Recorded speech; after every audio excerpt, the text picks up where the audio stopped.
Good evening. Thank you for coming tonight. My name is Kathy Justice, the Director of Education for the Wolf River Conservancy, and welcome to tonight's virtual lecture by Eric Rosenthal on snakes of the Mid-South. Our presentation tonight is part of our ongoing educational outreach to the community. We'd like to acknowledge our presenting sponsors for this year's lecture series, our corporate sponsor Buckman and our foundation sponsor, the Crawford Howard Family Foundation. We also want to thank all of our 2022 benefactors for their ongoing support: AutoZone, Brother International, FedEx, Hyde Family Foundations, International Paper, Jim Cara Subaru, Ring Container Technologies, and Silvamo. All of our supporters, corporations, community organizations, individual donors, and volunteers are critically important in allowing us to deliver on our mission, which is the protection and enhancement of the Wolf River watershed as a sustainable natural resource. Gifts of any size are always appreciated, and you can look for the donation link in the chat box. Please remember you can visit wolfriver.org for a listing of all of our activities and to learn more about the Conservancy. A few housekeeping details. We ask that you do not attempt to record this program with any device because we are recording it for you, and we'll send you a link so you can access it later. Also, when you have questions during the program, please use the Q&A feature and not the chat box. I will be monitoring these questions and will ask them for you at the end of the program. Now, I would like to introduce our speaker for tonight, Eric Rosenthal, who grew up right here in Memphis and became fascinated with snakes as a child. Eric is currently a wildlife educator at Discovery Park up in Union City, Tennessee. He received a degree in natural resources management from UT Martin, where he studied snake behavior and diversity, among other things. And he has worked as a wildlife educator, a seasonal park ranger, and an ecology instructor for the Boy Scouts of America. And he has developed an active social media presence with snake education, videography, and photography on YouTube, Facebook, Instagram, and TikTok, accumulating millions of views on his content. Eric grew up in Shelby County and thinks he knows the snake diversity of this area better than any other. So we're very glad to have him here tonight to share his expertise with us. So please join me in welcoming Eric Rosenthal. And Eric, it's all yours. You can share your screen. Well, hello everybody. Thank you for coming. Can y'all hear me nice and good? Yes. Awesome, perfect. Well, thank you so much for coming tonight. Yeah, like Kathy said, you know, I've been growing up. Well, I did grow up in Shelby County for about 10 years. That's where I started getting interested in snakes. And, you know, it all just kind of started as like a really big passion of mine since I was very young, about 7 years old, actually. I've been doing this stuff for about 16 years now. And it's kind of just come to fruition since. And, you know, I went to college for natural resources management and all that stuff. So, you know, it's been a really big part of my life. And my big thing is wanting to share that with the public because, you know, there's a really big issue that we have with snakes and the general public not really getting along too well.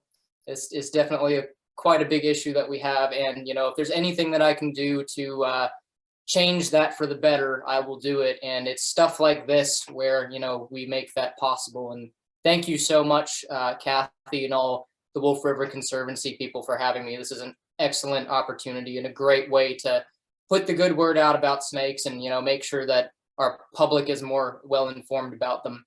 So let me think here. I guess we can go ahead and get started. And like Kathy said, if y'all have any questions at all about snakes or really, because I do a lot of stuff, not just with snakes, with herps as well. Since it's a snake talk, I guess let's try and keep it with snakes. But, you know, if you have questions, please definitely put it in the Q&A box and we'll get to them at the end. But we've got a lot of snakes to cover, so we're just gonna go ahead and we're gonna go ahead and get it started. So I'm gonna share my screen with y'all. Hopefully y'all can see this nice and good. All right, I think that's good. All right.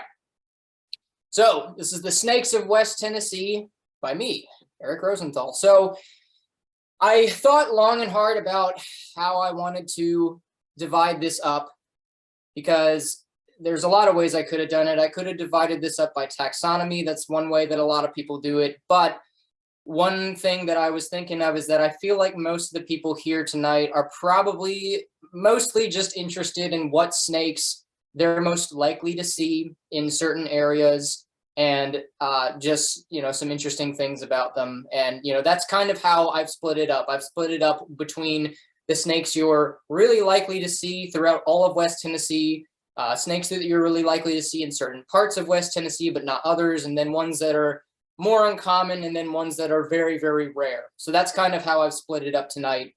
And also I've split it up to where it will be going from the size of the individual snake will be the first one will be the smallest. And then in that category, they will gradually increase in size. So when y'all are wondering how big these ones are, I have pictures of me holding them, so y'all kind of get to see how big these, snakes on average get, because, there are some that are not as big as people may think they are. So let's start off with our first snake. And the first section is common region-wide snakes. So basically what I mean by that is, if you look in a field guide, which I've got right here, if y'all can see that, this is a field guide. I'm sure a lot of y'all are acquainted with the idea of this. These are great. Actually, I have my very first field guide ever with me right here. Actually, it's this one. As you can see, pages are falling out, it's all wrinkled and, gross. I've probably got a few boogers in there too. So, it's it's a really old and used one, but, this book is a very critical part of my, I guess, my upbringing with this stuff.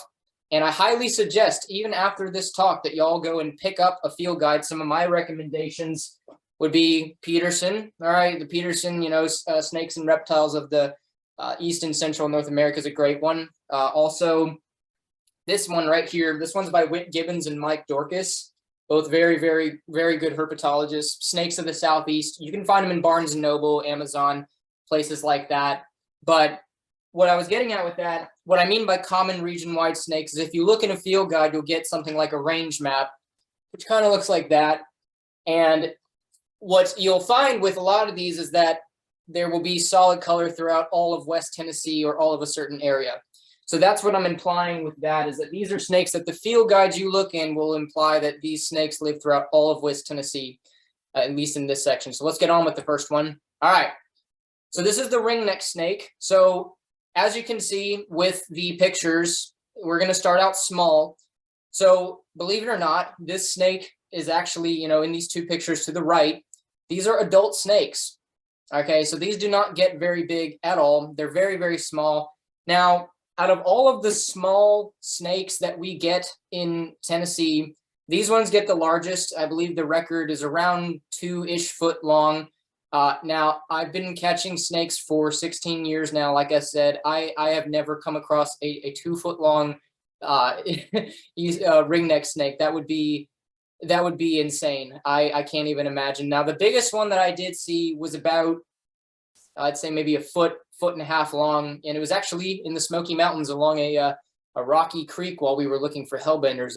It was under a rock with a northern water snake. But so they're generally small snakes. They're not very big.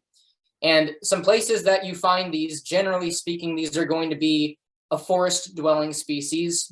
They don't like floodplain habitat as much. So you'll find with Tennessee that we have it divided into multiple ecoregions.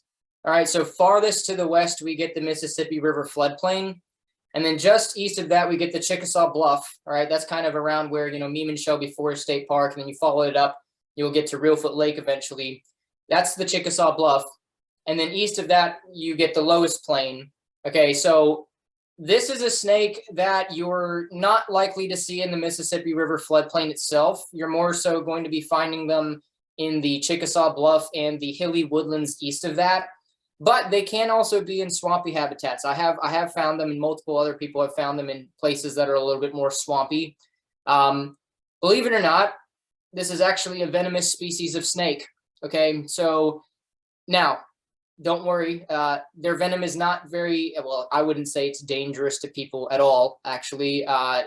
People have been bitten by them before, and the worst reaction has been, like a skin rash and, maybe some itchiness, and, some people might feel a little bit a little bit sick-ish, nothing bad or anything. But yeah, technically they are a venomous species of snake, which isn't something that most people realize.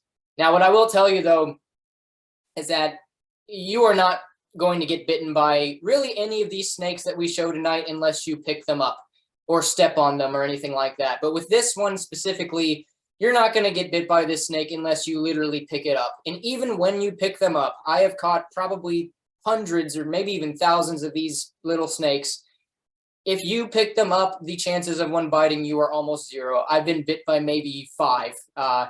And the funny thing is actually, when I was bitten by them, I would actually let them chew on me because I wanted to see, I wanted to see if the venom would do anything to me because, I knew it wasn't, known to be dangerous or anything like that. So, and sure enough, it did absolutely nothing. But that is an interesting fact about the ringneck snake. Now, these guys mainly eat things like earthworms, small salamanders if you're getting a bigger individual. They've even been recorded to eat other snakes sometimes that are smaller than them, maybe even other ringneck snakes that are smaller. So they can be snake eaters. Yeah, they're pretty widely known to be one of, if not the most common snake in all of Tennessee. But the thing is that you hardly ever see them. And the reason for that is because you're going to be finding them underground. You're going to be finding them underneath objects. But once you learn how to look for them and you look for them in the right places, they can be thick in population density. I mean, they're absolutely, they're very prevalent snakes. And let me make sure, I got to pace myself with this so we don't spend too long on certain snakes. But you identify them by that ring around the neck, plain gray back, and the bright yellow belly. They're a pretty easy to identify snake, and you find them in your gardens and stuff like that. Okay. All right, so this is the next one. Once again, this is another small species of snake that we get in West Tennessee and throughout the state as a whole, even the Southeast, really. This is Terraria decay, the Decay's brown snake. Now, as you can see in that top right picture there, this is also a very common species of snake.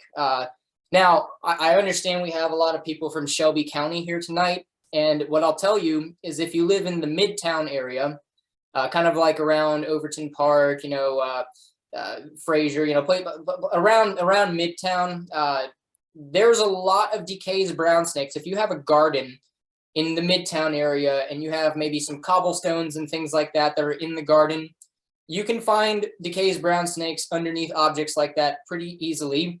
And there's also another small garden species of snake that lives in that area very prevalently that we'll talk about later. But this is a snake that is not a stranger to human habitation.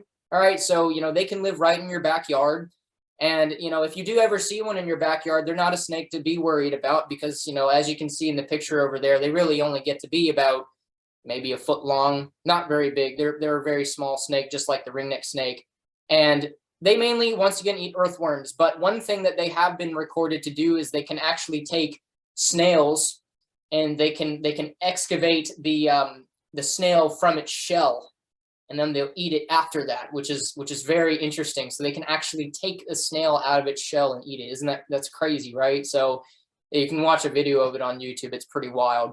But typically these snakes are more common in bottomland habitats, some more swampy areas. But like I said, you can find them in upland habitat as well. Anecdotally, I and a lot of other people have just noticed that they become a lot more prevalent when you go down into bottomland habitat. Mississippi River floodplain has a lot of them, as well as everywhere else for the most part. So very common snake, harmless, hardly ever bites. Like I said, I've caught hundreds of these. I've had one bite maybe. So you're almost guaranteed never going to get bit by one. And if you do, nothing will happen, unless you're a worm. And I'd hope y'all aren't worms. That would be kind of weird. So let's move on to the next one. Okay. Speaking of worms, we'll move on to the worm snake. So the worm snake is actually a really interesting species of snake. Once again, they're really small. They only get about this big. You're not going to see a worm snake over maybe a foot long. They're pretty small. Now, one thing that you can use to identify the worm snake is, they have that kind of pink belly. And in West Tennessee, there's multiple subspecies of worm snake. We get the Midwest worm snake, And if you go farther into East Tennessee, you get the eastern worm snake. And then if you go across the river into Arkansas, you get the western worm snake. But here in West Tennessee, we get the Midwest worm snake. And you can identify them because they have that kind of pale pinkish belly. And they also have a very plain, glossy gray, sometimes a little bit black, but usually gray dorsal color. Their scales are very smooth, so they kind of give off a bit of a sheen to them when they're in the sun. And big thing that you can use to identify them is that they've got a very pointy front end, and they've also got a very pointy back end. So their head's very pointy and their tail is very pointy. And there's a reason for both of those things. So mainly these are fossorial, so that means they dig underground most of the time. And they use that pointy head to be able to dig down into loose, loamy soil, and they're very good at it. It can be pretty tricky to find these because they spend so much time underground. And they also have really tiny little eyes. That's another way that you can help to identify this snake, is they have very small eyes because typically fossorial and troglodyte animals that don't aren't exposed to the sun as much, they're usually going to have really, really small eyes because they don't typically need them as much. These are like that. Now, like I said, the tail is also very pointy. And what's interesting is that they'll actually use their tail, and you can kind of see it in some of these pictures here, how pointy the tail is. They'll actually, if you pick one up, they won't bite. I can say that with, I never say never, but 99.9% certainty, I have never been bit by one of these.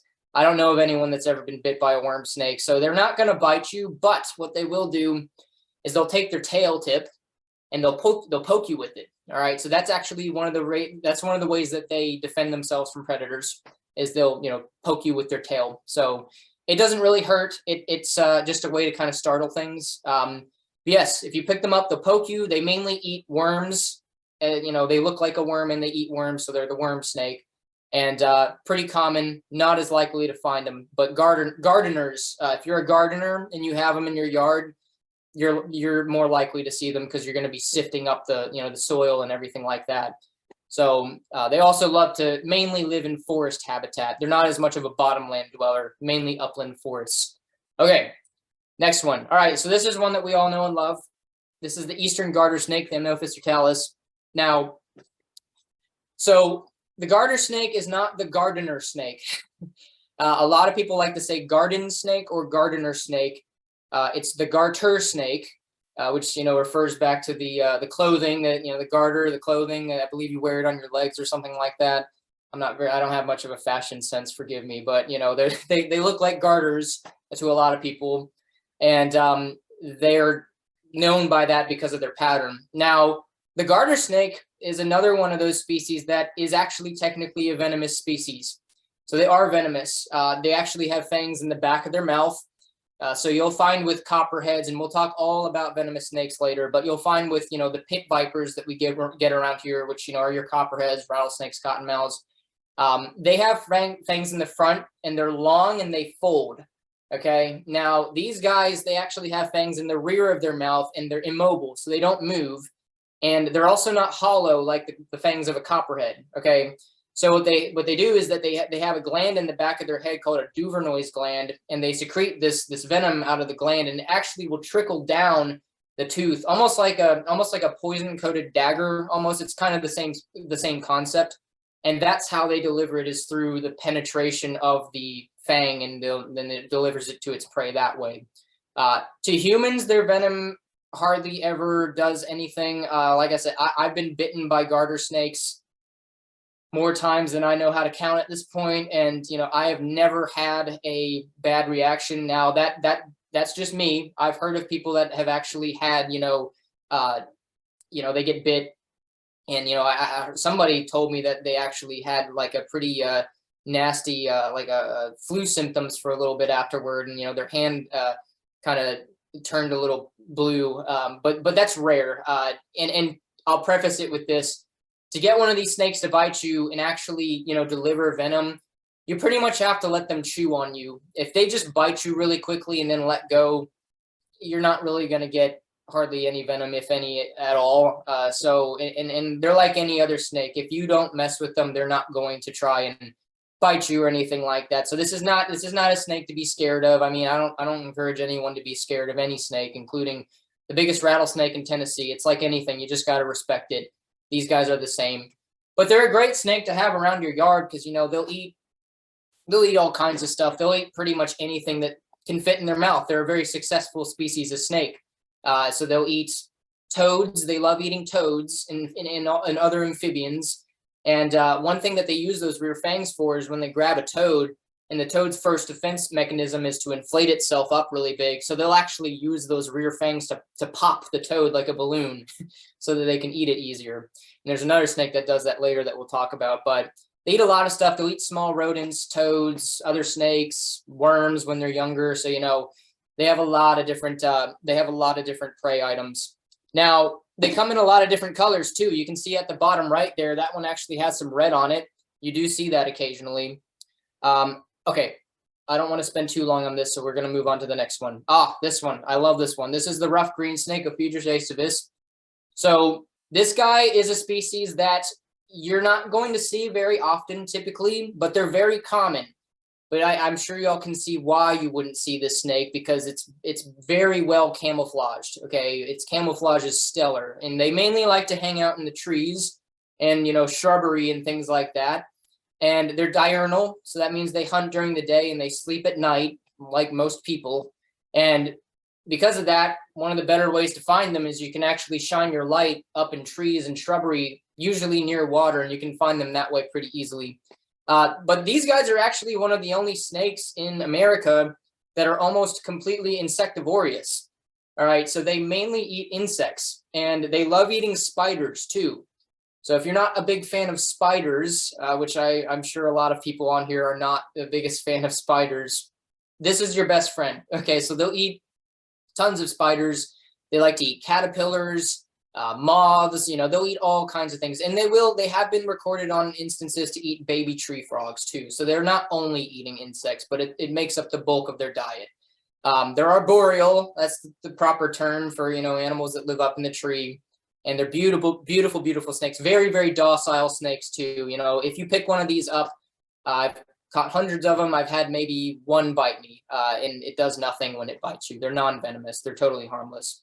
Beautiful snakes. I love them. Ephedrus aestivus, the rough green snake.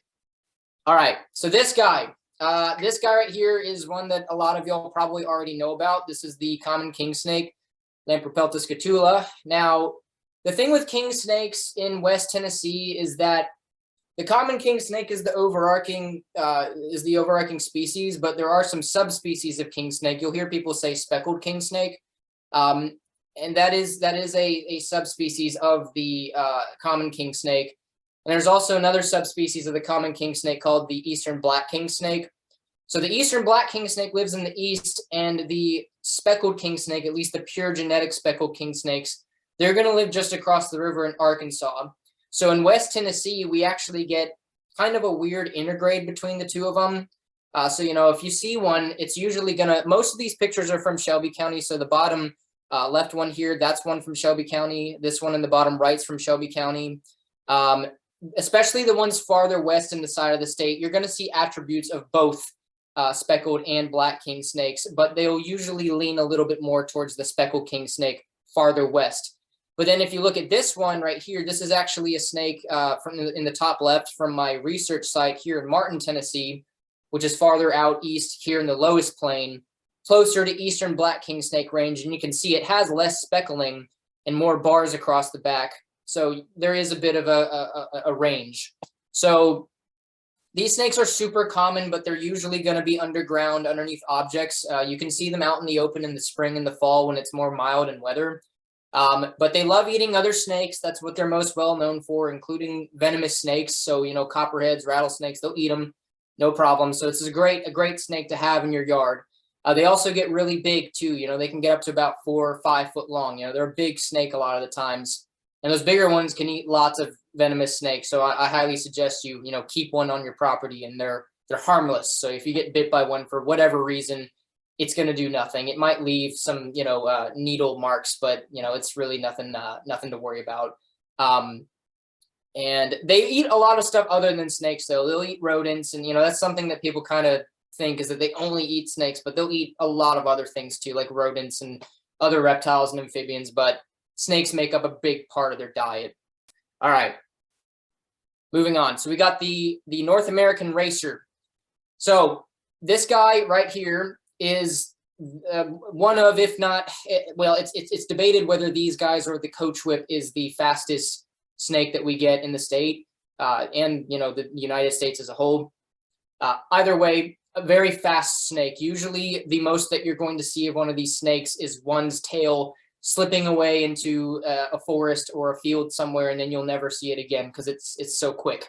And they're very, I mean, all snakes are scared of people, but these are very, these snakes are very scared of people. So whenever you approach them, most of the time, they're going to bolt away really quickly. And you're not really going to be able to get a very good look at them most of the time.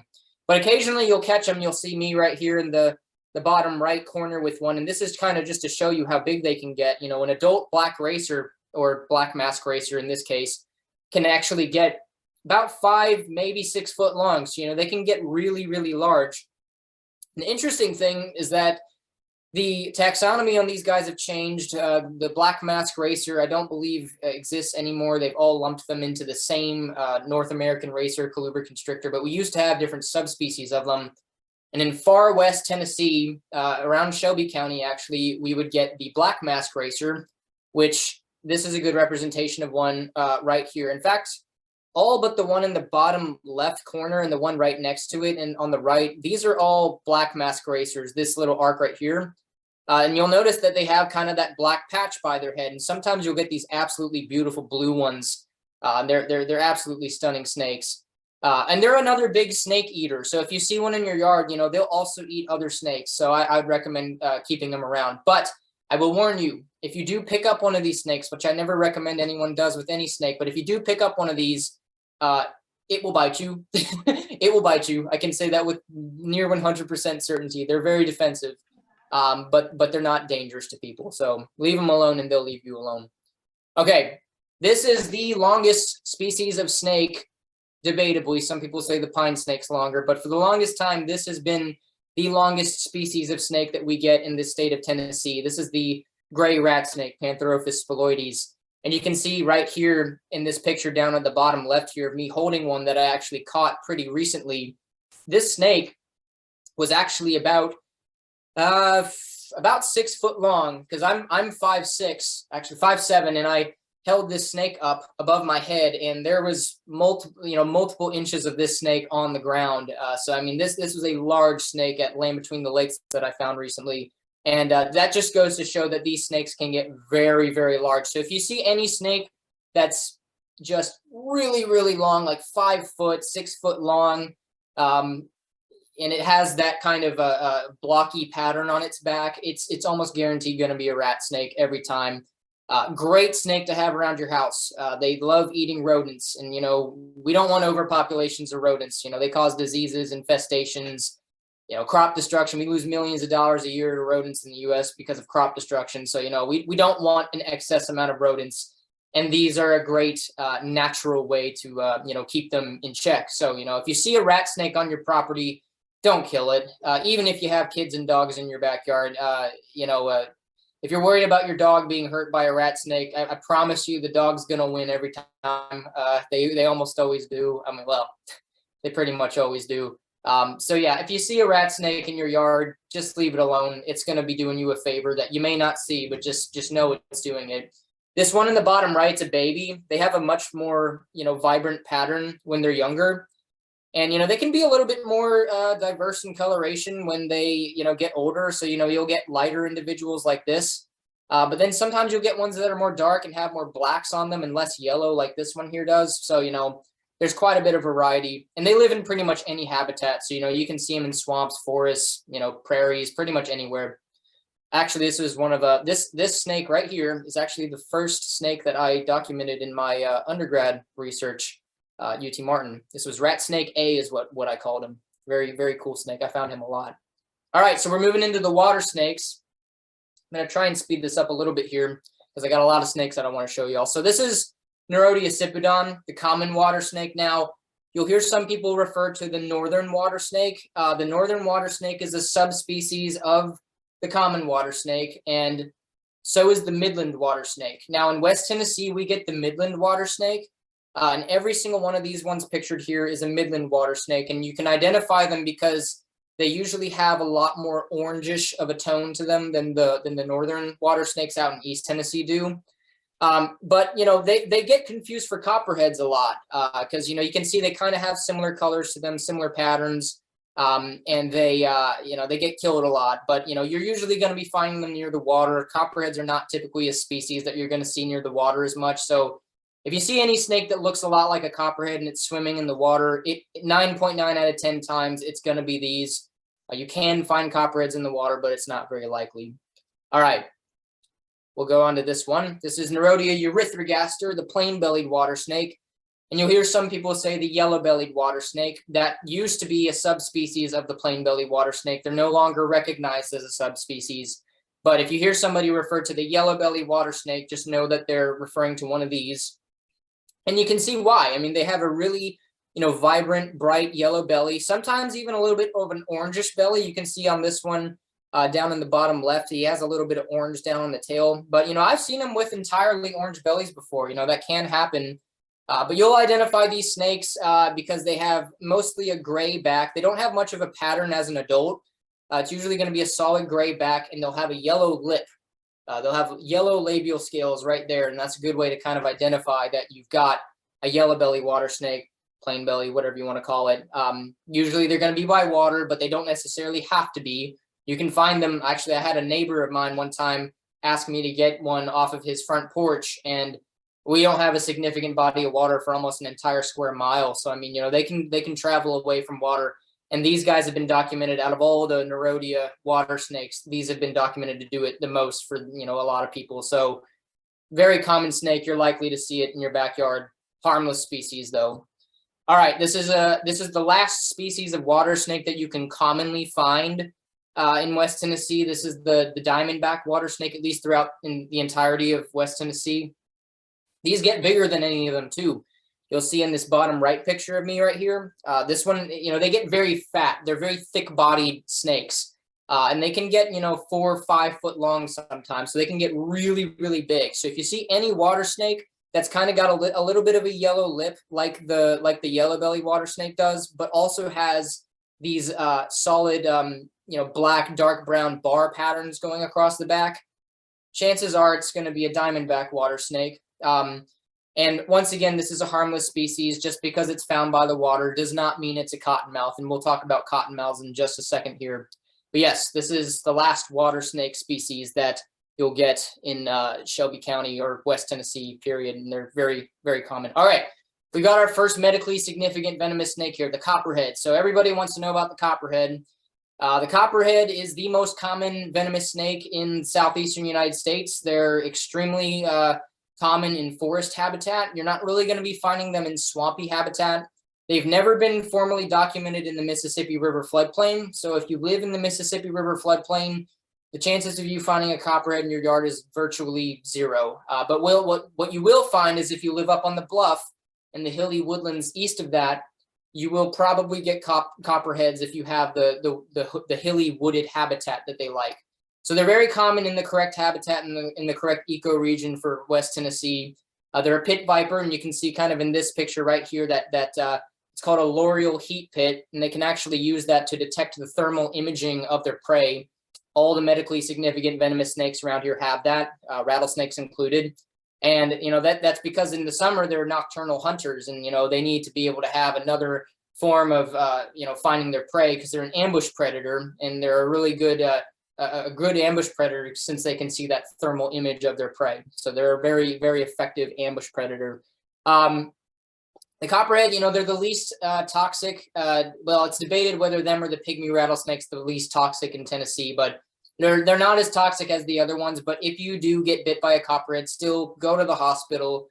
There have been a very few, but some people have died from the venom of copperhead bites. So just go to the hospital because, you can still lose a finger or hand if you don't get treated. But just stay calm and just get medical attention, and you'll most likely be completely fine and make a full recovery. This is a very recoverable snake bite if you get treatment within a timely manner. Okay, we'll move on to the next venomous snake we've got here. Actually, I've got a video here. So out of all the venomous snakes that we have in Tennessee, these actually bite the most people. And the main reason is because, they're really good around human habitation. They don't mind people. Rattlesnakes, you're not going to find around people as much, but these guys you will find around people. And they also are very defensive in the form of biting. So their camouflage is their first defense. But once they're detected, they don't really have a whole lot of other defensive behaviors other than biting. And I have a video here to show you that. And yeah, this is one that I found on the road in Shelby Forest State Park. And don't worry, I had it at the end of snake tongs. I wasn't just putting my hand right there. I'm not that stupid. So, but yes. So if you ever get close to a copperhead, just give it space and don't mess with it, and it's not going to do anything to you. All right. Now we got the cottonmouth. Okay, so the cottonmouth is probably the most misunderstood snake ever. They do not chase people. I will tell you that with 100% certainty. You will have people that argue till they're blue in the face that they've been chased by one of these snakes. I and every other snake expert, herpetologist, whatever you want to call it, they will all tell you that these snakes will not chase people. I've been doing it for 16 years. I've caught and found thousands of these. And I've actually found not only will they chase you, but they're actually the least likely of all the venomous snakes around here, in my and a lot of other people's experience, to actually bite because they have another defense mechanism that you'll see right here, which is called gaping. So usually when you encounter a cottonmouth, usually it's going to stand its ground. Sometimes they'll run away, but usually it will just sit there. But instead of biting, usually what it's going to do, if it feels like it's been detected, it will gape its mouth open like this. And that's a very common way to know that it's a cottonmouth, is if it's gaping its mouth and you find it near water, like a swamp or a wetland or something like that, or a river. They're mainly going to be in places like that. They're not as much of a forest species. So they have that, and they'll also vibrate their tail. And I actually have a video here of their common defensive behavior. Right there. They're called a cottonmouth. So you can see he's opening his mouth. This is one that I found on the road in Obion County, right by Reelfoot Lake, actually. And you'll see with his tail, he's wiggling his tail around, and they'll do that since, if it's sitting in dry leaves, a predator can hear that noise, and it's an audible warning, kind of like what a rattlesnake's, what the idea of a rattlesnake is.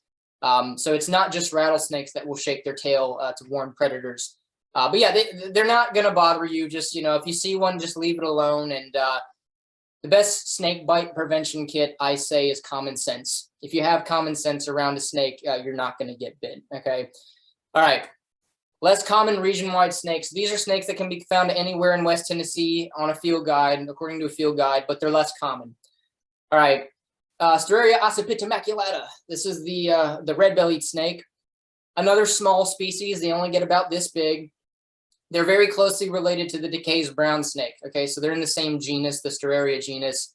And, they're one that usually likes to hang out along the Chickasaw Bluff mostly. But, you do get them in Dresden and some other places farther east of there.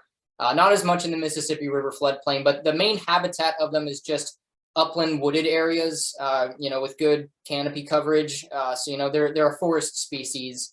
And you can identify them because, especially in the eastern parts of the range, they'll have this red belly. This one right here is actually one that was found in Stewart County. But the ones that you find farther west will not have a red belly. You'll see with this one, this was actually found in Meeman Shelby Forest, same as this one and this one.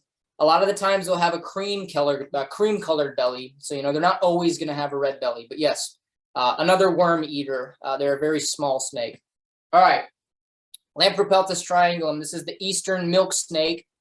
This is one of my favorites. I have a lot of experience with these. They're not a snake that you're going to just see out in the open very much because they hang out underground most of the time. But, I've done some unofficial research on these in a few places, mainly Obion County. And I found that these snakes are not as rare as a lot of people think they are. It's mainly just a secrecy thing and a fossorial nature thing. So, like I said, they're going to be hanging out underground. But, if you put out cover boards for them and you search the places that they're known to be, you can actually find that these snakes can be pretty dense in population if you look in the right places. But they're beautiful snakes. They're, black, white, and red, and they get confused for coral snakes. The ones that are highly venomous, the most venomous snake in North America. But we do not get coral snakes anywhere near Tennessee. So if you see any snake that has these colors in Tennessee, which there's a few, it's not going to be venomous. So definitely don't kill it. They don't get very big. You can see this one right here that I'm holding is probably the biggest milk snake I've ever seen. It was about 3 foot long, and that's about where they max out. So you're not going to be seeing them. You're not going to be seeing giant milk snakes. They're pretty small usually.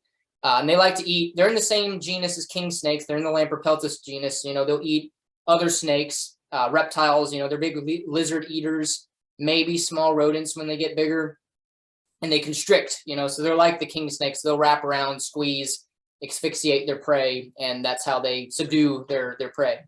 All right. So this one, Lampropeltis caligaster, the prairie king snake, is actually a pretty hard to find snake. And one of the big reasons for that is because they're a bit of a habitat specialist. You're not going to be finding these in forests as much. You're actually mainly going to be finding these in more open areas, hence the name prairie king snake.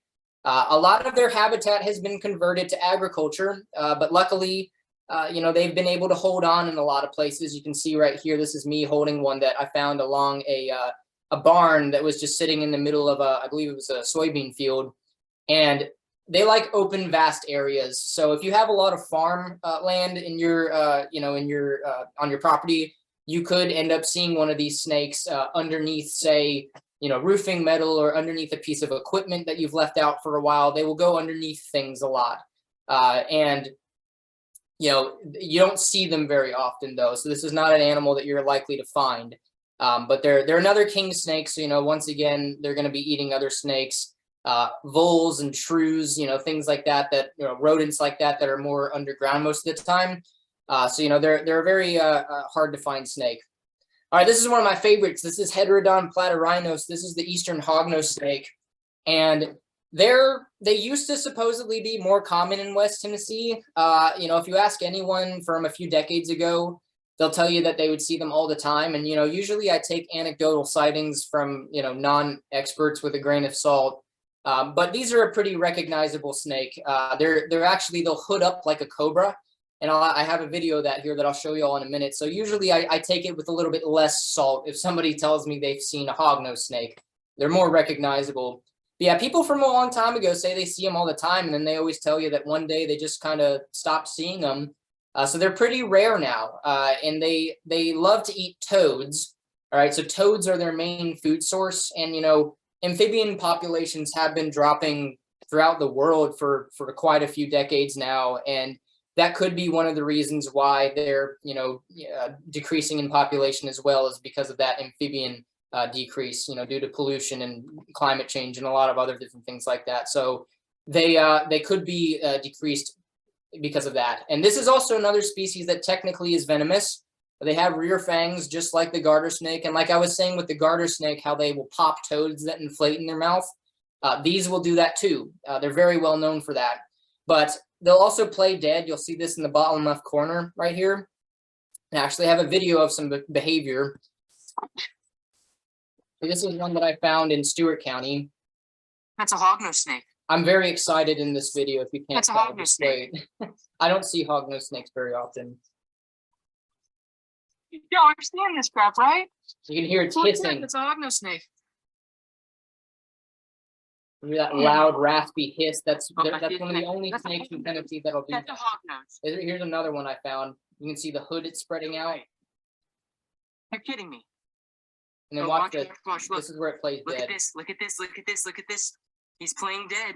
Now watch this. Watch this. I'm gonna flip him over on his stomach and look what he does. Flips right back over. Once they get into this mode, they want you to think they're dead so bad. So yeah, they'll play dead and they'll hiss and they'll spread a hood out like a cobra. They're very funny snakes. They're very dramatic. I call them the drama queens of the snake world. But in the interest of time, we'll move on. We've got the western mud snake, Ferencia abacura. All right, this is a very hard to find snake. It took me about 3 years of intensely searching for one of these to end up finding one of them. They're very hard to find, but you'll usually see them in places that are more swampy. All right, so the Mississippi River floodplain has them a lot. Also, anywhere that has swampy habitat near rivers like the Wolf River and the Lussahatchee, Forkadee, all those rivers, the wetlands surrounding there will have these snakes. But like I said, you don't see them very often. They're usually tucked away from people, and they're a feeding specialist, and they eat aquatic salamanders like amphiumas and sirens, and that's about all they eat. They don't really eat hardly anything else.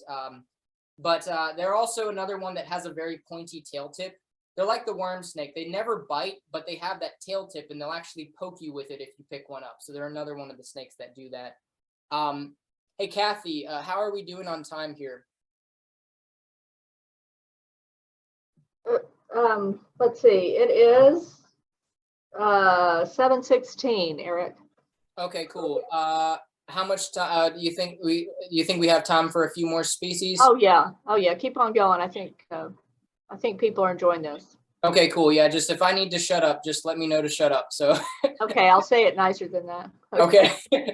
Okay. So we've got the western mud snake, very rare species. You can actually see with this one in the bottom right here. This is only, I think, the third individual I've ever caught. This one was from Fayette County. You can see I'm very happy about it. They're a snake that took me a very long time to find. They get huge too.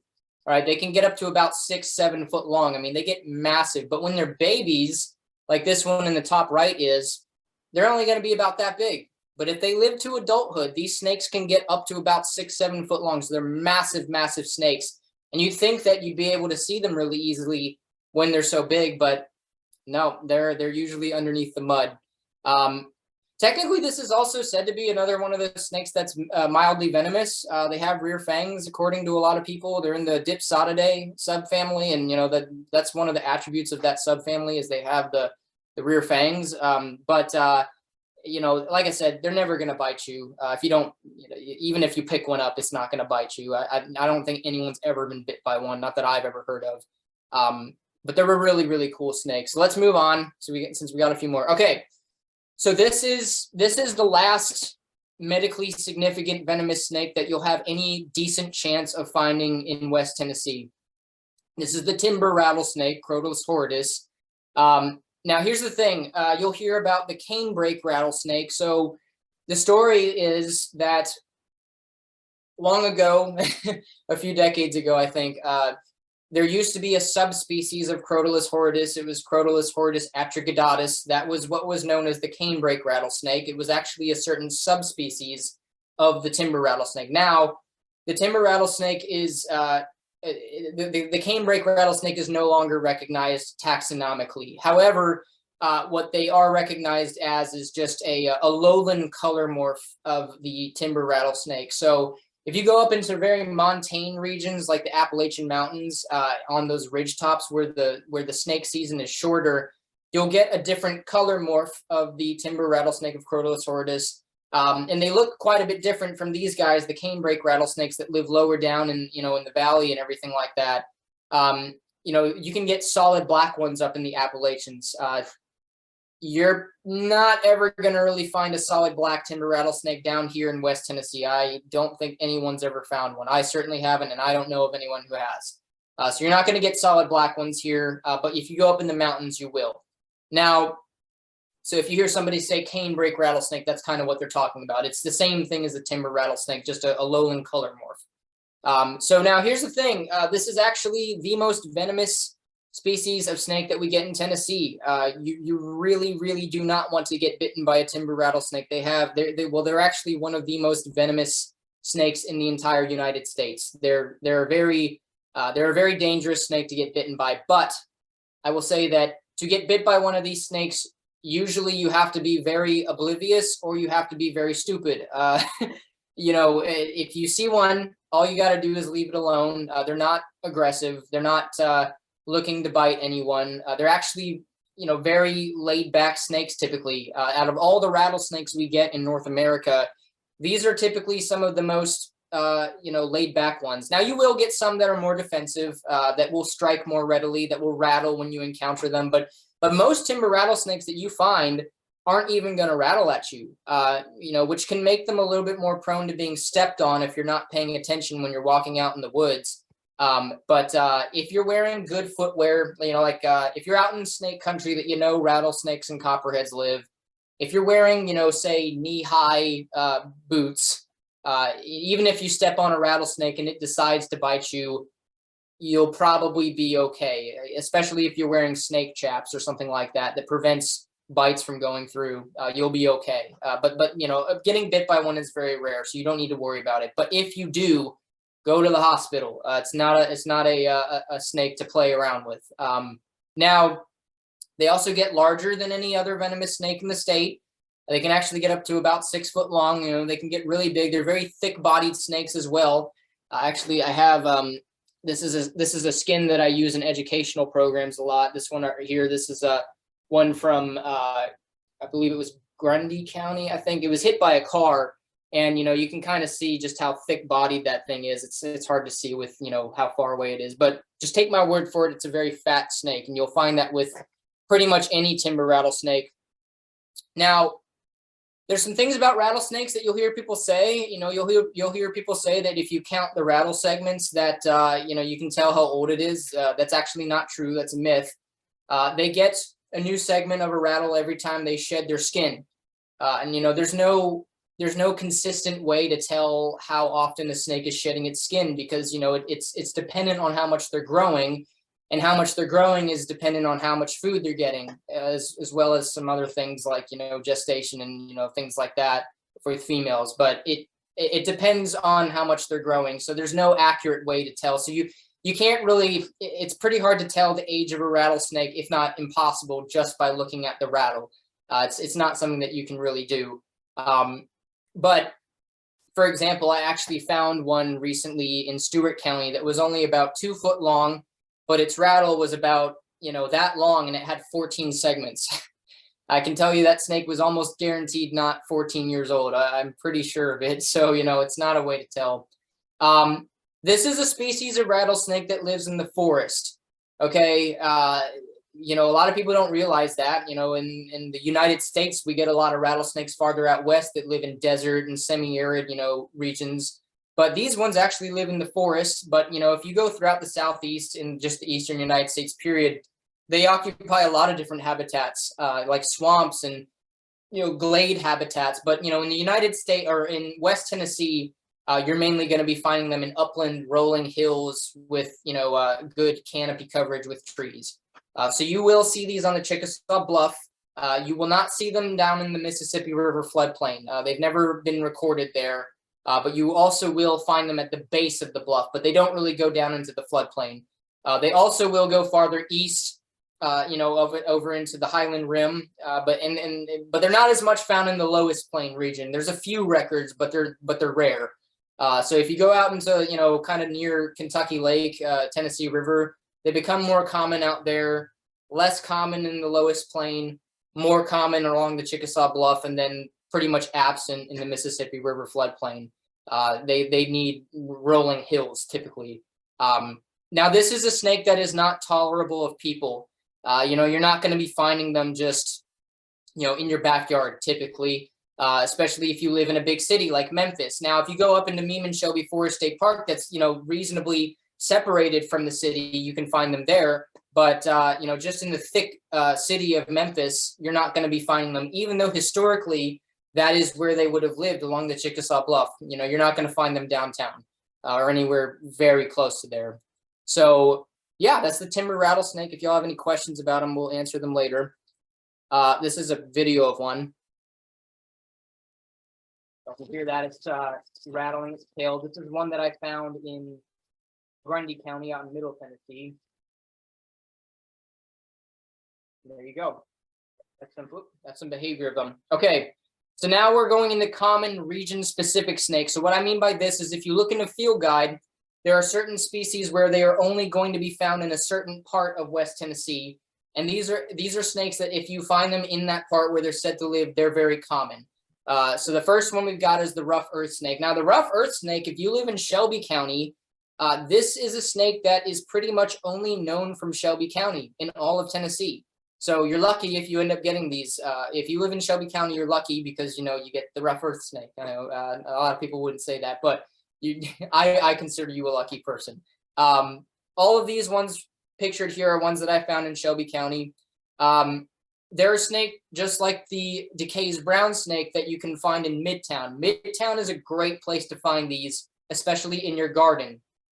They're typically a solid gray snake, and they have a pretty pointy little head, and they have keeled scales going down their back on their dorsal scales, which means that they have a ridge in the middle of each scale, and that's what makes them the rough earth snake, as opposed to the smooth earth snake, which I'll show you in just a second here. But they're a really common garden dweller. They like to eat earthworms. That's their main diet, and you know, they're a pretty common snake, especially if you live in Midtown. And funny thing about these is that they're the opposite of the timber rattlesnake. If you go out into places that are more natural, you're pretty much never going to see these. For example, Overton Park. Overton Park is a great place to find snakes. I find all kinds of species over there all the time. It's in the thick range of rough earth snake habitat. Like it's in the thick range of rough earth snakes. I've never seen a rough earth snake in the forest part of Overton Park, but if I walk across the street into somebody's backyard and they have a good garden, I'll find them there. Don't know why, but they really seem to like human habitation. So, and they're harmless, so you know, you don't have to worry about them or anything. So this is the smooth earth snake, Virginia valorii. And they're just like the rough earth snake, you know, they're smaller, they're only about that big. And, you know, they're going to be underneath things like rocks and logs and things like that. But they're going to usually be found in more of the eastern portion of West Tennessee. So like, you know, along the Tennessee River, Stewart County. If you go farther west into like Jackson and Dresden and places like that, you can find them there. They're found more in the eastern part of West Tennessee. But yeah, in that portion, they're secretive, but if you flip up enough objects, you'll probably see one of these. They're not too rare of a snake. You don't find them as commonly as you would like ringneck snakes and things like that, but you know, they're not rare. They're once again worm eaters, you know, same old with the rough earth snakes, but you're not going to be finding these as much in people's like gardens and things like that as you would the rough earth snake. You'll find them in natural places more. So moving on. Okay, so this is Thamnophis proximus. This is the western ribbon snake. The western ribbon snake is one of two ribbon snakes that we get in West Tennessee, or just Tennessee as a whole, really. This is, okay, so now we've been talking a lot about, you know, snakes that don't live in the Mississippi River floodplain. This snake in West Tennessee only lives in the Mississippi River floodplain and a little bit up onto the bluff after that, but that's it. You're not going to be finding western ribbon snakes past the Chickasaw Bluff east. They don't live there. They've never been recorded there. So if you live in the Mississippi River floodplain, this is a snake that you're, you know, fairly likely to see, especially if you're in swampy habitat. You know, they like bottomlands. They're a semi-aquatic species. And one way that you can identify them is that, you know, they look like a garter snake. So they have these three lateral lines, or these three lateral lines that go straight down their back, their dorsal side. And they're in the same genus as garter snakes. They're in the Thamnophis genus. So that's why they look so similar. It's because genetically they are very similar to garter snakes. Now, what sets them apart from garter snakes is the fact that they're a lot thinner and more slender. They have a much longer tail, and they also don't have as much patterning between those lines. So that's one way that you can kind of tell them apart from garter snakes, is those attributes. Okay. You got about 2 minutes, Eric. 2 minutes. Great. Got it. We're going to go through these last two, and then the others will just have to wait. So the eastern ribbon is another one. They're another semi-aquatic species, but you find them east of the floodplain, and you tell them apart from the western ribbon snake because they do not have a dot on top of the head as much, and they are more brown. Okay, they have more brown coloration than the western ribbon snake does. That's one way that you can tell them. Here's a picture of me holding one so you can kind of get an idea of how big they are. All right, last snake that's more range specific that you're likely to see. This is the broad-banded water snake, Nerodia fasciata. They're a beautiful snake. They're probably the most beautiful water snake that we get in West Tennessee, or just really the United States as a whole. And they only, once again, they're like the ribbon snakes. They only live in the Mississippi River floodplain. But when you go there and you get some good natural swampland habitat, they become very common. They're not a rare snake, especially around Reelfoot Lake, Meeman Shelby Forest, you know, places like that. You know, you can find them quite a bit. But yeah, and they're harmless, so they're not venomous. So I think I'm out of time. There were some other snakes, but I want to get to questions. But we've already covered all the ones that you're likely to see. So that's what we wanted to do. So Well, so we thank you got so much, Eric. yeah. That So was really wonderful. And you're right, we have a bunch of questions. So, okay, yeah. Hit me with them. I'm ready. okay. Let's see. I see that one of the pictured garter snakes has a pink stripe while the others don't. Why is that? Yeah, so that's actually something that I've been interested in. So it's something that is fairly random. I've found them like that in here in Weakley County. I've found them like that in Obion County and in Shelby County as well. Um, and I found them in areas like that with, typically like alongside the ones that are typically more yellow. So the reason for why they have that, I would imagine it's a genetic fluke. I don't really know entirely why. That actually is something that I've been wondering myself. I believe it's a genetic fluke, though. There's not really a consistent. It's not a different species. It's the same species, so I'm not entirely sure. But yeah, I've wondered that too. Okay. Is there an evolutionary reason why some snakes are more docile or more defensive when picked up? Why would so Yeah, many be unlikely to bite when picked up by a person? that's a fantastic question, and that's actually something that I went into not too long ago, actually. So there pretty much is. So okay, so well, let's do it this way. So we'll compare like a really defensive snake, like a black racer, to one that's not as likely to bite, like say a mud snake. Okay, so a black mask racer is a snake that is diurnal. It's going to be hunting during the daytime. And it also likes to hunt in open areas. They'll do this thing called periscoping, where they look above, the grass, and they'll look for rodents and lizards and things like that. So these are snakes that are going to be naturally exposed to predators way more than other snakes. So you'll find with snakes that have that natural history that, when you grab them, they're way more likely to bite. And it seems to be that it's just because they're exposing themselves to things like birds of prey, like coyotes, bobcats, things that would eat them more. So because they're exposed to them more, they need to be more defensive than other snakes, like mud snakes, for example, that are going to be hunting at nighttime. So there's not as many things that are going to be out at night trying to get them. And they're more fossorial. So there's not as many things that even have the potential to get them. So, and you'll see that consistently. It's a really interesting thing. So good Yeah. question.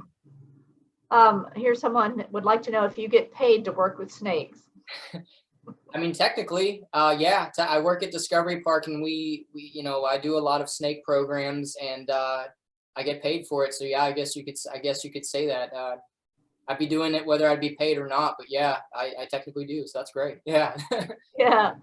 Okay, here's a good one that's pertinent for this area. Do venomous snakes in our area swim with their heads above the water?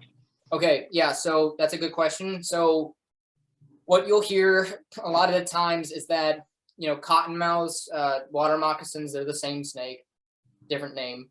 They'll kind of be floating up on top of the water when they're swimming with, their head is more visible. That's mostly true. I have seen water snakes that are not venomous, with their bodies on top of the water.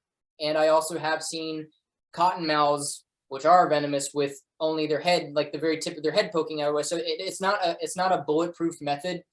But yeah, I mean, if you do see a snake that has most of its body floating up on the water and it's swimming, it's a good thing to take into consideration if you're trying to identify it, especially from a distance. So kind of, yeah.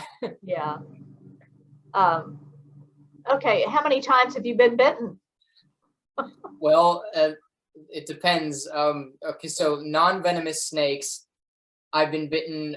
They need to create a new number for it. I've been bitten that many times by non-venomous snakes, which is not an irresponsible thing. I mean, if you're gonna get into this stuff, I mean, you're gonna get bitten. I mean, it's inevitable. So I've been bit by tons of different non-venomous snakes, but never a venomous one, and I want to keep it that way because I'm extremely careful with them, and I don't.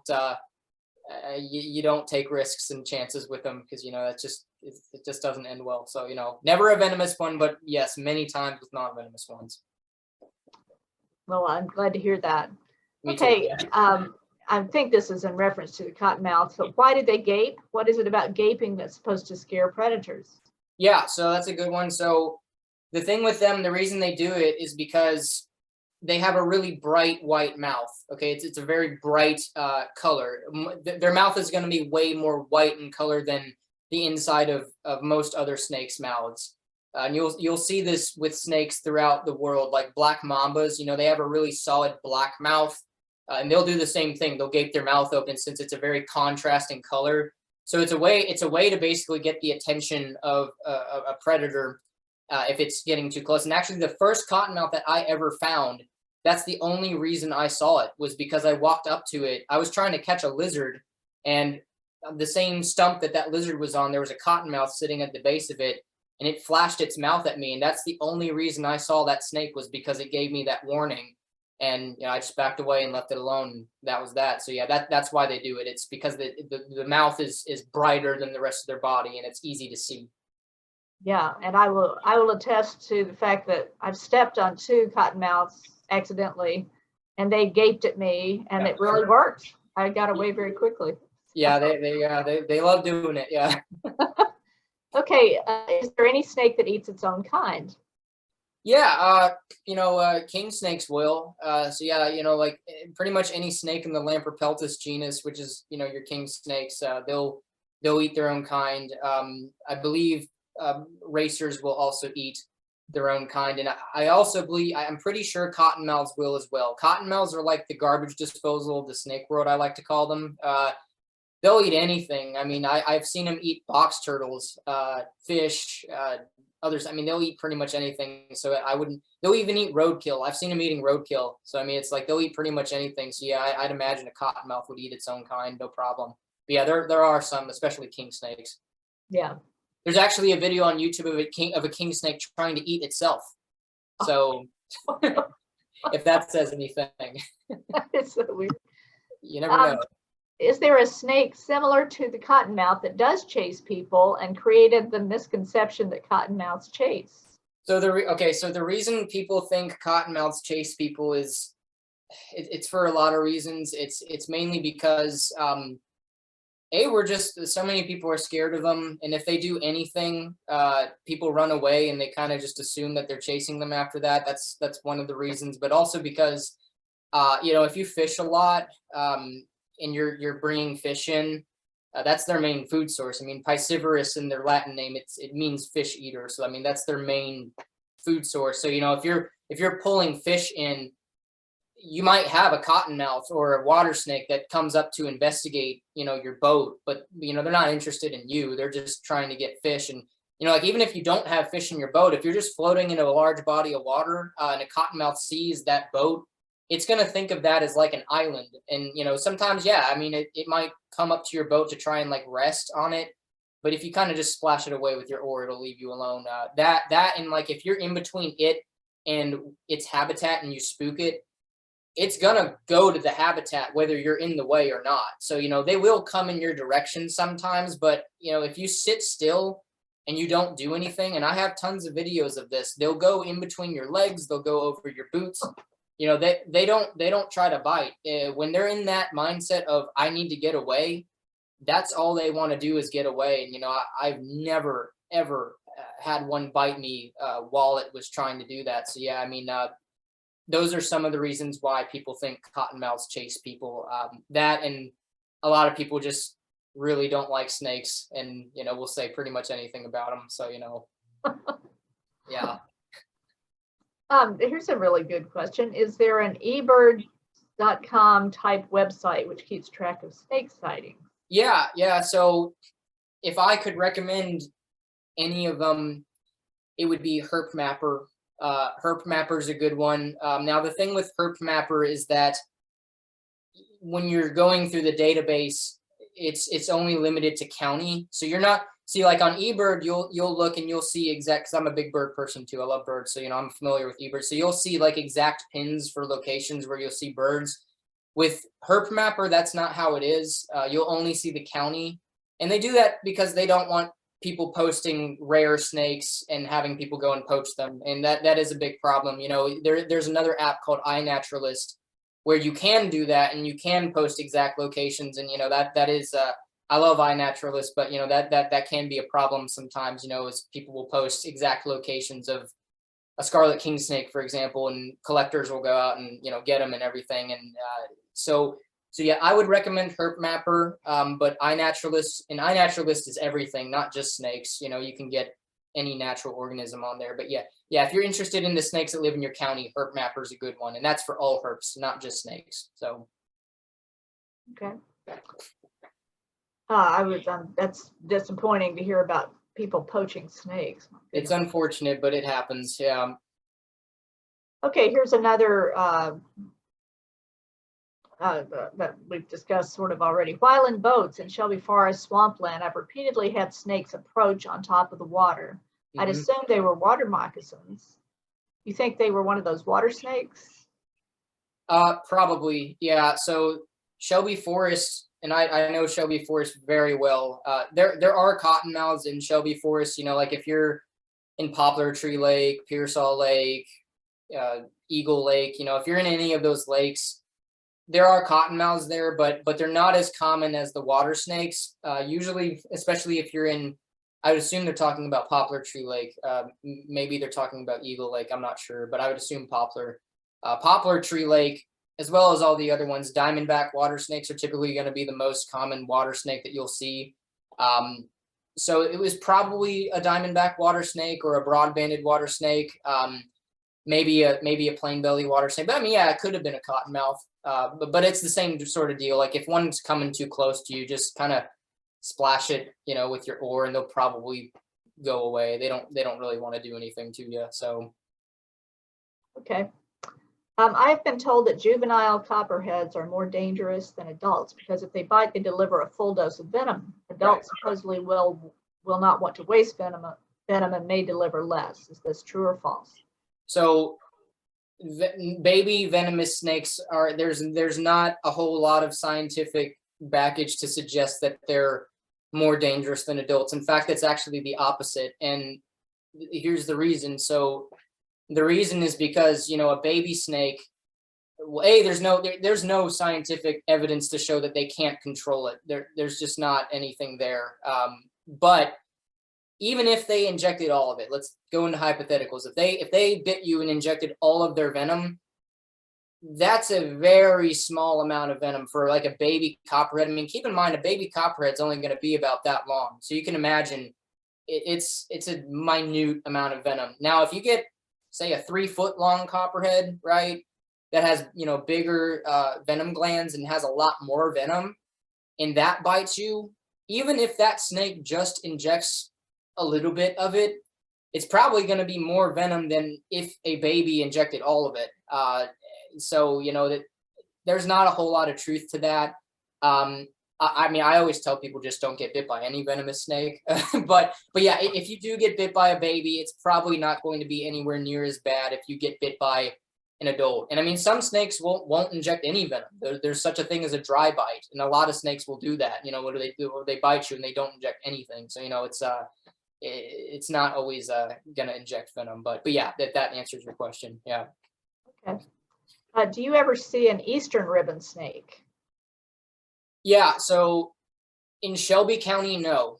Like the whole 901 area, I would say there's probably not eastern ribbon snakes there. I've been searching all over that county for, like I said, like 10 plus years. I have not once seen an eastern ribbon snake. I don't think anything's impossible, but once you go farther east of Shelby County, like where I am here in Martin, Tennessee, we do get eastern ribbon snakes. Like the one that I showed on the slide before that, this one's actually that's from Martin. So you know, we get them around here, but not as much in Shelby County. If that answers your question. I think that's great. Are there any snakes in Tennessee that are becoming endangered due to habitat loss or climate change or human interference?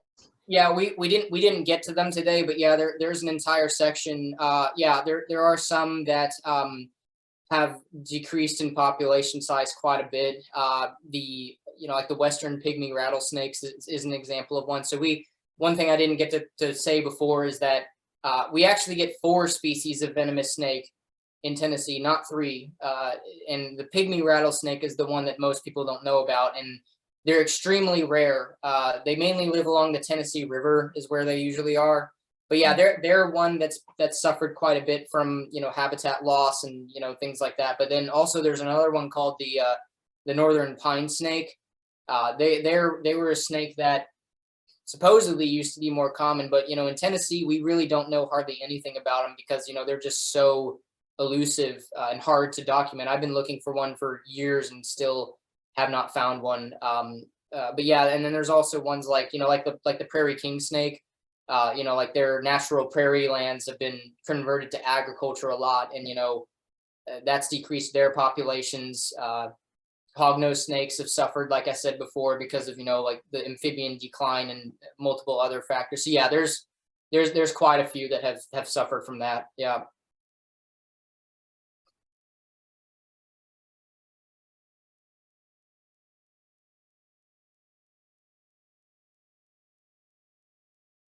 Hold up.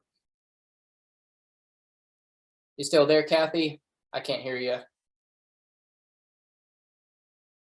Uh-oh. I think we might have lost something here. Yeah, I can't hear you, Kathy. I don't know if you're saying anything or not, but no. Yeah, I've lost you, Kathy. I can't hear you. Yeah. Hold on. I think Kathy's coming back in. I think her connection just got lost. Great questions, y'all. I'm really enjoying this though. I don't get questions like this as much, so this is great. I think she might be joining on here again pretty soon. Let me see if I can access the Q&A. While we're waiting for Kathy to come back, Bill says, thank you for doing this. I think it's thank you, Bill. I really appreciate it. Sherry says, thank you as well. Thank you, Sherry. I appreciate it. I'm happy to do it. Let's see. Somebody give like a thumbs up or something in the chat if y'all can hear me right now. Can y'all hear me? Eric, they can hear you. Okay, they can hear me. Great. We can hear you. Awesome. Do y'all want to take over from Kathy and on the Q&A? I think we lost her.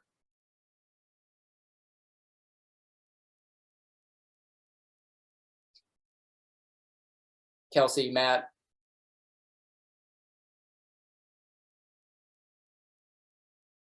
All right. I'm gonna go ahead and answer some of these. I've lost connection with Kelsey and Matt and all of them, so I'm just gonna go through some of these. And Eric, can you hear me? Sorry. Yeah, I can hear you now. Yeah. Okay. Yeah, I'm happy to go through until Kathy's available. Okay, great. Yeah, go ahead. Yeah. Okay, so it looks like Andrea asked, you mentioned that copperheads are more defensive. If I see one on the Wolf River Greenway, how best to avoid? Back up, walk around? Yeah. So if you see a copperhead on the Wolf River Greenway, which does happen, especially during the spring and the fall, quite a bit, just walk around it. Give it like a 6 foot, berth. Give it about 6 feet. Act like it has COVID. Okay, so give it about 6 feet, and kind of just walk around it. If you don't get ridiculously close to it, it's probably just gonna sit there. I don't recommend trying to like move it with a stick or anything like that. Only people like me that really know how to handle venomous snakes should ever be messing with one. But and even then, you should have a good reason for it. So yeah, just walk around it. If it's a narrow pathway, if you just sit there and wait for a little bit, it'll probably crawl out. But yeah, just walk around it. Okay, great. Is climate change affecting snake behavior? Longer hunting period? Yeah, it very well could be. So basically, and this summer is actually a pretty good example of it. So, and this isn't necessarily like, entirely like scientifically proven yet. I don't like, there's not like a published paper on it yet. But anecdotally, it seems that, there are certain patterns with snakes that are being exaggerated now. Like with this summer in specific, we had an absolutely terrible drought, and the heat index has been off the charts. And just comparing my sightings to previous years, like I don't see snakes at night as much as I used to anymore in the summer, just because it's even at night it's so hot, especially like with these past few like with this past month here, it's been so hot. So yeah, I mean their behavior as the temperature changes, yes, it most certainly does affect it. Now, how much of that has to do with climate change hasn't been necessarily proven yet, but what we know about climate change definitely should have an effect on them. Yeah, and anecdotally I've noticed differences in these most recent years as compared to years previous. I certainly have. Yeah. Great, thank you. Can non-venomous snakes carry diseases?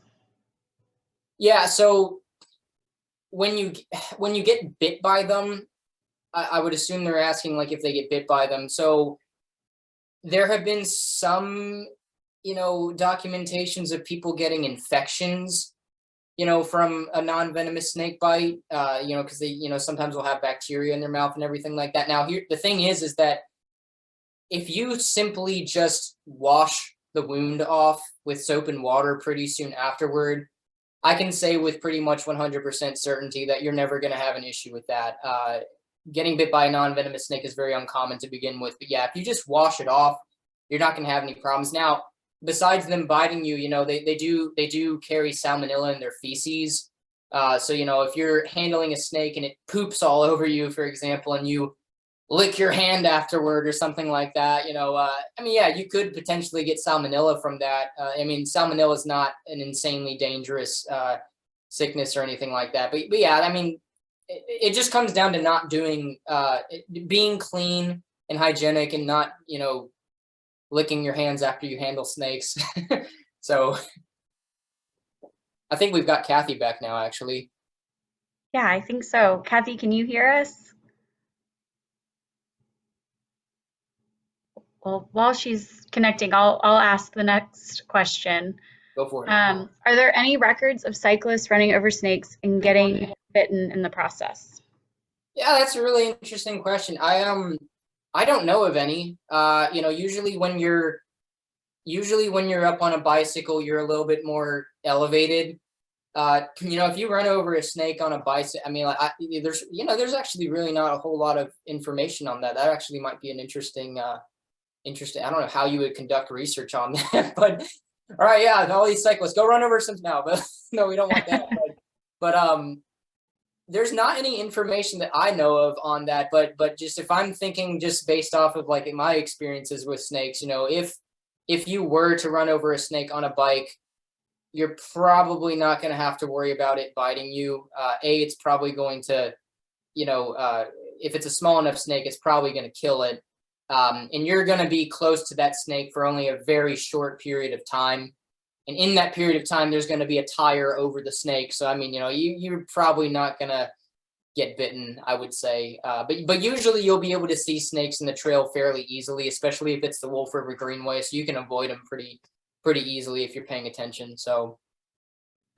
Great. Thanks, Eric. Well, I know we've got lots of questions, and I know I want to be respectful for Eric and our time. Oh no, I'm loving this. If you got more and you want to keep going, I'm more than happy. Okay, we'll do a couple more. So, do you think invasive snake species from Florida will continue to move north?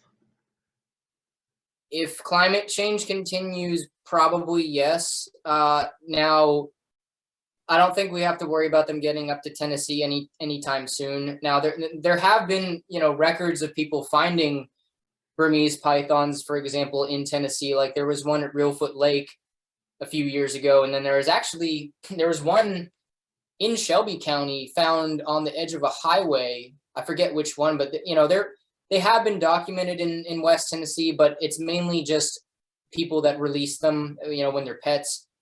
They're not, you know, they're not migrating up the Mississippi or anything like that. So, you know, that's not something that we would have to think of anytime soon. Not at all. I don't think. No.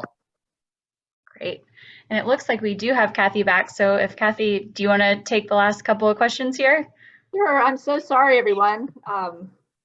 And I'm sorry I'm sitting here in the dark. It's just the way it is right now. I don't see any more questions. Did you get them all? I think maybe you did. Kelsey, I know that we had a couple of comments just thanking you, Eric, for this great presentation. And we'll just, Happy to do it. and we will just have to have you back because this was so informative and really great. I apologize again to everyone for the glitch that happened there. And thank you so much for coming tonight. Yeah, anything else you want to say at the end here, Eric, before we sign off? Yeah, well, I mean, just thanks for coming, everybody. Sorry I didn't get to all of the species. You know, we have 34 here, so you know, there's quite a few. I was worried that we might not get to all of them, but I was able to show you all of the ones that you have pretty much any decent chance of seeing. There's a few others, but you know, y'all got to see most of them, so you know that y'all got mainly what mattered the most. But yeah, thanks for coming. I hope y'all have learned something. I hope my experiences in West Tennessee have been able to, you know, rub off on y'all a little bit. And yeah, if y'all ever want me back, I'm happy to do another one and focus more on some of those ones. And you know, really anything herpetologically based, I'm always happy to come back and you know, do another one. So you know, thanks for coming. One more thing, Eric, how could people? I have a feeling that people will have continued snake questions, and if there is a way they can contact you, it would be great if you could share that information. Yeah. So I'm on Facebook. If you just type in Eric Rosenthal, you'll see a goofy looking guy that, you know, looks like this pop up pretty soon, hopefully. And I'm on Facebook. Then I'm also on Instagram, Eric and Reptile, one word, Eric with a C. I have my photography page. If you want to, well, okay, yeah, follow my herp photography page. That one's my personal one, but if you follow my snake and herp photography page, that one's called Lost in the Woods 18, all one word. You can send me messages there. I may or may not get to them. I'm pretty bad about that. But yeah, you can contact me on Facebook, Instagram. My YouTube channel is called Lost in the Woods. You can contact me there through the comments. No, like if you have any questions, like I said, I may or may not get to them, but I'll try. All right. Well, thank you very, very much. And I look forward to having you back one of these days real soon. Okay. Yeah, I'd be happy to do it. Well, thank you for having me. This was great. I love it. Yeah. All right. Thank you, everybody, for coming tonight or for virtually joining us. And please check our activity calendar on our website for future events. Thanks so much and have a wonderful evening. All right. Bye-bye. Peace out, everybody. See ya. Bye, Eric. Thanks. Thank you, Eric.